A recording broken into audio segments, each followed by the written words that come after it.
Case of the Taped Truth Seeker. Cannery Row, where the fog rolls in like a bad memory and the wind carries whispers of souls that never left. Tonight the air was thick with something more than mist, something you could almost taste. Regret, fear, maybe a touch of madness. That's where I found him, Stephen Lightfoot, dead. Lightfoot was a legend in these parts, especially on the airwaves. A talk radio Houdini. He'd get on any show anywhere.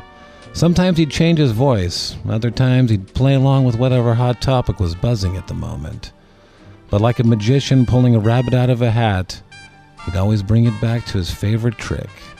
His theory that Stephen King put a bullet in John Lennon. Crazy, right? But maybe not that crazy. I mean, King doesn't even spell Stephen right. And if a guy is twisted enough to butcher his own name, well, maybe he's twisted enough to do other things. But all that speculation didn't matter anymore, because Stephen Lightfoot was as dead as his credibility, wrapped up tighter than a holiday ham, duct-taped to a phone pole. At first I thought it was some sick joke. Flyers about Lennon's assassination were still clutched in his stiff hands, tape gun laying at his feet. But his feet? They weren't touching the ground.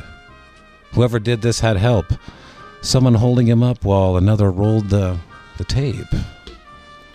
The yellow light from the pole above cast an eerie glow on the scene, like the last spotlight before the final act of a tragedy.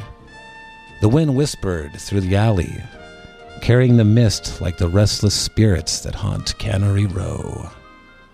Was it Stephen King, silencing his most persistent critic? Or just someone who'd heard one too many conspiracy theories?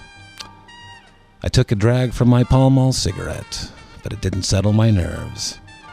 I've seen a lot of strange things in my time, but a man taped to a pole, feet dangling like a marionette, dead before his flyers could flutter to the pavement.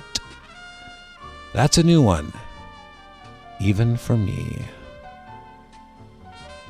Case closed.